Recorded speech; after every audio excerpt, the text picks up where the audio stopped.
Светът – състояние на спорт. Как спортува светът? Върти се.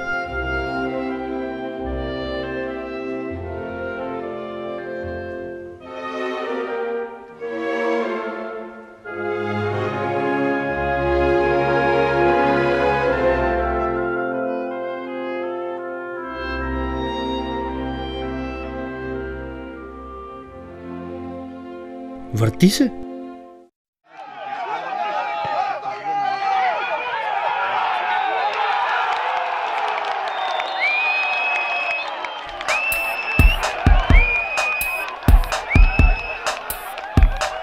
Селският футбол е древен, боен спорт с елементи на футбол.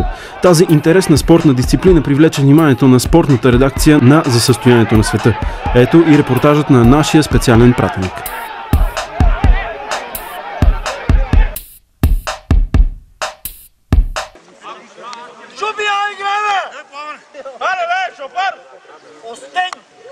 ФК Остърнож, село Раданово играе вражеска, макар и неофициална среща с ФК Див Пръч, село Камена.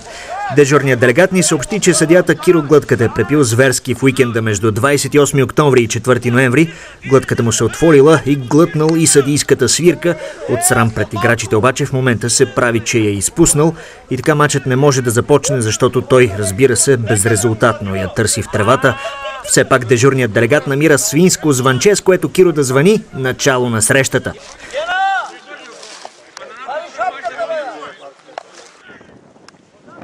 Пешо Точилото от Остърнож е централен нападател, той е майстор на удара падащ лист. Не случайно по терена има толкова много листа. Шутовете му успяват да съборят по около 300 кг шума на мач от околните дървета, поне през есенните дербита. С отборниците на Драго Малкио Змей пък му се карат, че не е изчистил една топка. Отия на ритна, бре! Пъка да е ритна, му е кръгла. Срещата, както обикновено, завърши с бой.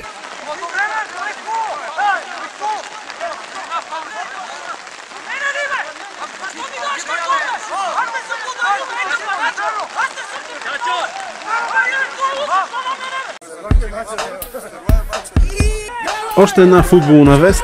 ФК Салманчестър Юнайтед, село Салманово, област Шумен, ще играе срещу ФК Фурентина, село Фурен, област Враца. Срещата ще определи един от претендентите за званието Северозападно футболно страшилище и имаме готовност да изучим репортаж от предстоящото люто дерби. И последно, ФК ЛХ град Елхово набира играчи чрез бюрото по труда.